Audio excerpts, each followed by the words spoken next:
Hello दोस्तों। आज हम लोग बात करेंगे एचयू के बारे में। एचयू का मतलब होता है एयर हैंडलिंग यूनिट। ये हम लोग इसलिए इंस्टॉल होता है ना, ये ज़्यादातर बड़ी बिल्डिंग्स में सप्लाई करने के लिए, यानी कि जो बड़े बड़े रूम होते हैं ना, उसमें सप्लाई करने के लिए हम लोग को ज़्यादा CFM का ज़रूरत होता है। तो एचयू सबसे बेस्ट है। एफसीयू के बाद जो है ना, एचयू ही इंस्टॉल होता है। तो आज हम लोग बात करेंगे कि एचयू में क्या क्या होता है, एचयू में कौन कौन सा डिवाइस लगता है, कितना सेफ्टी डिवाइस है, और एचयू के चिल वाटर में क्या क्या लगता है, वो आज इस वीडियो में हम लोग टोटल बात करेंगे। तो वीडियो में बने रहिएगा और देखेंगे, तो ताकि आने वाले आपको कोई भी इंटरव्यू हो, कहीं भी काम करना हो, आपको किसी तरीके से कोई परेशानी नहीं होगी। तो वीडियो में बने रहिएगा। आज चलिए चलते हैं एचयू के बारे में, एचयू में क्या क्या होता है हम आपको दिखाते हैं। अभी हम लोग सारा सेक्शन का डोज जो है ना, सारा ओपन करके रखे हुए हैं, ठीक है, ताकि वीडियो ज़्यादा लंबा ना हो। अभी देखेंगे कि इसका रिसाइकल कितना है। इसका दो रिसाइकल होता है। पहला होता है चिल वाटर रिसाइकल, ठीक है। दूसरा होता है एयर का रिसाइकल।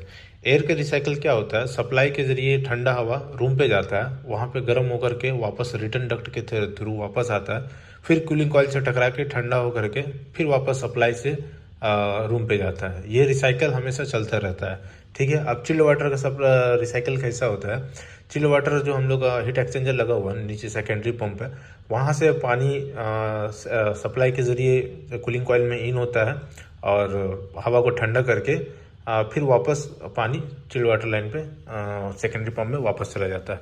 अभी हम लोग देखेंगे कि इसका सेक्शन के बारे में, ठीक है। अब हम लोग का एचयू जो होता है ना, वो स्टार्ट होता है रिटर्न सेक्शन तरफ से, यानी कि रिटर्न जो डक्ट होता है ना, उधर से स्टार्ट होता है, क्योंकि हवा इधर से स्टार्ट होकर के ठंडा होकर के वापस सप्लाई की तरफ थ्रो करता है। अब यहाँ पे देख रहे हैं ना, ये जो साइन देख रहे हैं, ये साइन है आपका एयर मिक्सिंग का, यानी कि यहाँ पे एयर रिसाइकिल हो रहा है। दूसरा ये जो साइज है, ये है फिल्टर का, ठीक है, प्री फिल्टर का, वो है बैक फिल्टर का। तो अब क्वेश्चन आता है कि एचयू में कितने तरह का फिल्टर लगा रहता है। तो एचयू में दो तरह का फिल्टर होता है, एक होता है प्री फिल्टर, दूसरा होता है बैक फिल्टर। तो प्री फिल्टर और बैक फिल्टर कैसा कैसा होता है, ये देखिए, ये इसका प्री फिल्टर है, ठीक है, ये इसका प्री फिल्टर है, और वो है उसका बैक फिल्टर। अब बैक फिल्टर क्यों लगाया जाता है, इसमें दो दो फिल्टर इसलिए लगाता है ना, कि प्री फिल्टर क्या करता है कि उससे जो भी थोड़ा बहुत अगर डस्ट, जो ज़्यादा पतला डस्ट जो होता है वो वहाँ से गुजरने के बाद बैक फिल्टर उसको रोक लेता है। बैक फिल्टर दो फिल्टर इसलिए लगाया जाता है, अगर कूलिंग कॉइल ज़्यादा गंदा हो जाएगा ना, तो एयर रिसाइकलिंग सही से नहीं होगा, एयर रिसाइकलिंग नहीं होगा तो कूलिंग भी नहीं होगा, ठीक है। इसलिए दो फिल्टर लगाना बहुत ज़रूरी है। मोस्टली आपके एचयू में दो फिल्टर लगा ही रहता है, कंपलसरी है वो। अब आते हैं कूलिंग कॉइल सेक्शन की तरफ। कूलिंग कॉइल जो होता है ना, जहाँ पे आपका चिल वाटर लाइन इन हो रहा है, वहीं पे आपका कूलिंग कॉइल सेक्शन होता है। कभी भी कन्फ्यूजन होने की ज़रूरत नहीं है। ये है इसका कूलिंग कॉइल, ठीक है, जहाँ पे हवा टकरा करके ठंडा होता है। उसके नीचे में ड्रेन ट्रे होता है। अब ये इसका ड्रेन लाइन आउट हो रहा है, ठीक है। अब ड्रेन लाइन में भी एक क्वेश्चन आता है कि यू ट्रैप क्यों लगा रहता है। ये जो यू ट्रैप देख रहे हैं ना, ये यू ट्रैप इसलिए लगा रहता है कि मान लीजिए अगर ब्लोअर जब स्टार्ट होगा ना, तो जो एयर का प्रेशर है, अगर यू ट्रैप नहीं देंगे ना, तो पानी आपका पूरा एचयू के अंदर पूरा पानी भर जाएगा, आपका पानी ड्रेन नहीं होगा। इसलिए यू ट्रैप देना बहुत ज़रूरी है। कभी भी आपका मान लीजिए कहीं यू ट्रैप नहीं लगा हुआ है और ड्रेनेज का इशू हो रहा है, पानी अगर एचयू में भरा पड़ा है, तो आप वहाँ पे यू ट्रैप जरूर लगाएं। यू ट्रैप लगाइए, उसका प्रॉब्लम सॉल्व हो जाएगा, ठीक है। अब आते हैं मोटर सेक्शन की तरफ। अब देखेंगे मोटर सेक्शन में क्या क्या है। ये है इसका ब्लोअर सेक्शन। ये हम लोग का जो है ना, डायरेक्ट ड्राइव है, यानी कि इसमें बेल्ट नहीं लगा हुआ है, मोटर के साथ ही आपका ब्लोअर कनेक्ट है। ये देख रहे हैं ना, इसमें बेल्ट नहीं है, ये मोटर के साथ डायरेक्ट ब्लोअर कनेक्ट होता है। इधर से फिर हवा उधर से खींच करके फिर वापस इसको सप्लाई के डक्ट के ज़रिए हम लोग को रूम पे पहुंचाया जाता है, रूम से फिर रिटर्न डक्ट से फिर वापस आता है। अब ये मोटर जो चलता है ना, ये मोटर चलता है VFD से। इसका VFD यहाँ पे इंस्टॉल है। अब VFD क्या है, VFD होता है वेरिएबल फ्रीक्वेंसी ड्राइव। अब ये क्या करता है, मोटर को फ्रीक्वेंसी सेट करता है। कभी मान लीजिए एकदम हाई नहीं करेगा, ये जब मोटर को स्टार्ट करेगा ना, स्लो से लेकर के हाई तक जाता है। यानी कि हम लोग को मान लीजिए अगर ऑटो है, इसको ऑटो भी करते हैं, हैंड पे भी करते हैं। अभी हम ऑफ करके रखे हुए हैं, उधर मोटर सेक्शन खोले हैं इसलिए। तो VFD का क्वेश्चन आता है कि VFD इंस्टॉल कहाँ होता है। तो VFD हमेशा जो होता है ना, वो आइसोलेटर के बाद ही लगता है, मोटर पे पावर जाने से पहले, ठीक है। ये इसका आइसोलेटर है, ठीक है।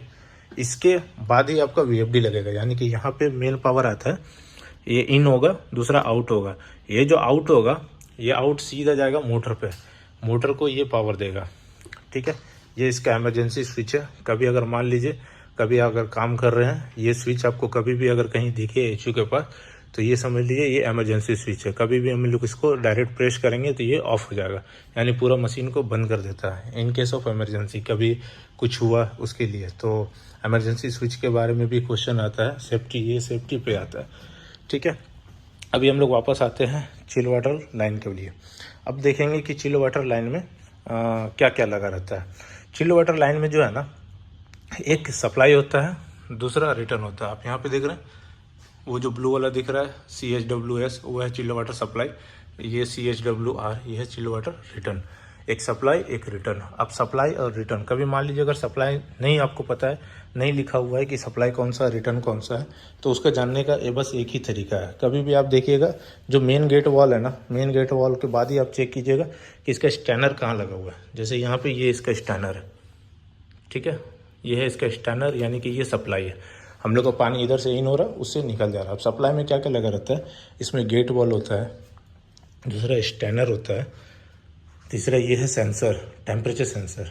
ये BMS में हम लोग देखते हैं कि टेम्परेचर कितना इन हो रहा है, कितना आउट हो रहा है। ये रिटर्न में भी रहता है, सप्लाई में भी रहता है। ये है प्रेशर गेज, चिल वाटर का प्रेशर गेज सप्लाई में हम लोग वो चेक करते हैं। ये बहुत ज़रूरी है गेज का। कभी कभी हम लोग यहाँ से इसका पर्चिंग करके चेक करते हैं कि कभी एयर अगर रहेगा ना, तो यहाँ पे एयर आएगा। अभी फ़िलहाल एयर है नहीं, तो हम लोग यहाँ से भी इसको पर्च करके चेक कर लेते हैं, ठीक है। अब ये यहाँ से इन हुआ, कूलिंग कॉइल पे गया, कूलिंग कॉइल में हवा के ज़रिए गर्म हुआ, फिर वापस रिटर्न आएगा। रिटर्न आने में, रिटर्न में भी हम लोग का ये गेज लगा हुआ है, ठीक है, प्रेशर गेज, इसमें भी रिटर्न में भी लगेगा।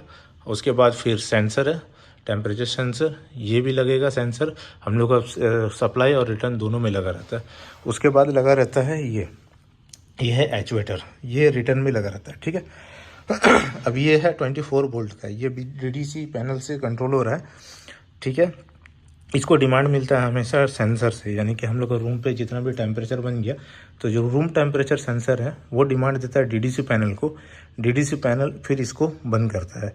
अगर मान लीजिए कभी टेम्परेचर कंप्लीट हो गया, तो DDC पैनल कंट्रोल, जो हम लोग का ये है थर्मोस्टेट है, वो डिमांड देगा DDC पैनल को, एक्चुएटर को ऑफ करने के लिए।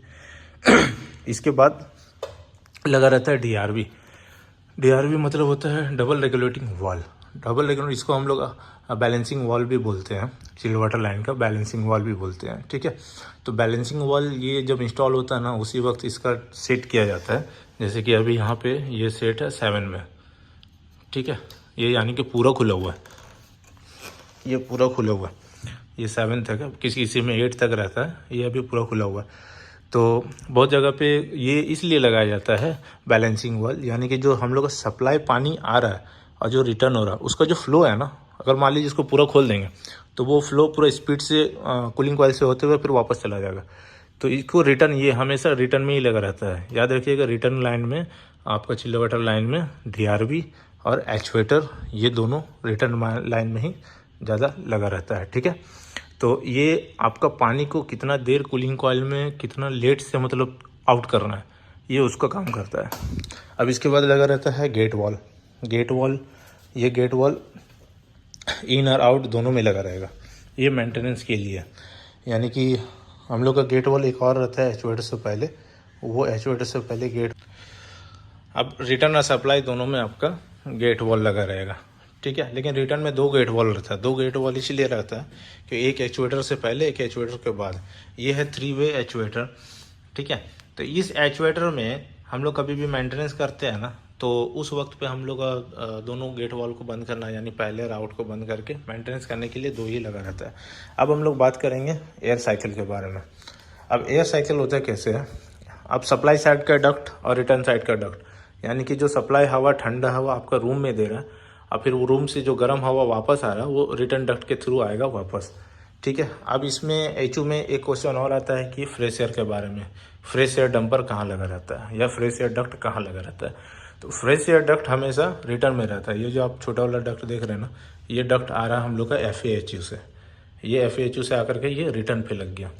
तो ये इस बिल्डिंग में ज़्यादातर तो FAHU लगा रहता है। बहुत जगह पे जहाँ पे FAHU नहीं रहता है, बहुत जगह पे उधर वॉल पे भी लगाया जाता है डायरेक्ट आने के लिए। अब हम लोग देखेंगे कि सेफ्टी HU में सेफ्टी डिवाइस क्या क्या होता है, यानी कि कितने तरह का सेफ्टी डिवाइस लगा रहता है, कौन कौन सा डक्ट में। ठीक है, तो डक्ट में हम लोग का 2-3 चीज़ है। पहले ये है आपका टेम्परेचर सेंसर, सप्लाई में भी लगा रहेगा और रिटर्न में भी एक लगा रहेगा। यह है टेम्परेचर सेंसर। तो इससे क्या होता है कि जो हम लोग का सप्लाई एयर है कितना डिग्री इन जा रहा है रूम पे और उधर से कितना डिग्री वापस आ रहा है, इसका हम लोग मेजरमेंट लेते हैं। ठीक है, और जिसको हम लोग बीच दोनों को माइनस करके हम लोग डेल्टा टेम्परेचर भी निकालते हैं। और ये है हम लोग का DPS स्विच, यानी डिफरेंशियल प्रेशर स्विच। ये डिफरेंशियल प्रेशर स्विच इसलिए लगाया जाता है, दोनों में एयर फ्लो चेक करता है। यानी कि अगर मान लीजिए मोटर कभी नहीं चला, मोटर अगर जा रहा है, ठीक है, मोटर एयर फ्लो इधर से देगा तभी वो डिफरेंशियल स्विच जो है DDC पैनल को डिमांड देगा कि HU हम लोग का ऑन है। अगर मान लीजिए कभी मोटर ख़राब हो जाएगा ना, तो ये हम लोग का NO-NC होता है, और NO से NC नहीं होगा, NO ही रहेगा, नॉर्मली ओपन ही रहेगा, जिसके वजह से वहाँ पे DDC पैनल में हम लोग को नो एयर फ्लो का साइन मिलेगा। जब नो एयर फ्लो होगा तो DDC पैनल क्या करेगा, मशीन को बंद कर देगा, चलाएगा नहीं, मोटर को पावर देना ही बंद कर देगा। तो फिर हम लोग आगे चेक करते हैं। ये ज़्यादातर प्रॉब्लम आता है बेल्ट वाला में, जिसमें बेल्ट सिस्टम लगा रहता है। उसमें जब बेल्ट टूट जाता है या बेल्ट निकल गया, उस वक्त जो है यह ज़्यादा प्रॉब्लम करता है। जब बेल्ट टूट जाएगा तो नो एयर फ्लो रहेगा, नो एयर फ्लो में वो DPS स्विच जो है मशीन को बंद कर देगा। ठीक है, अभी थोड़ी देर पहले आपको दिखाए थे वो एमरजेंसी स्विच के बारे में, वो है उसका एमरजेंसी स्विच। ठीक है, तो वो एमरजेंसी स्विच काम आता है आपका, कभी भी मान लीजिए मशीन एबनॉर्मल साउंड हो रहा है या फिर कोई काम कर रहा है, अचानक कभी कुछ पावर आ गया या शॉर्ट सर्किट हो गया, तो उस वक्त हम लोग एमरजेंसी स्विच को यूज़ करते हैं।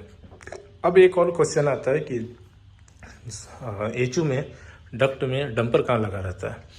तो HU का डक्ट में हमेशा सप्लाई में डंपर रहता है, रिटर्न में डंपर नहीं रहता है।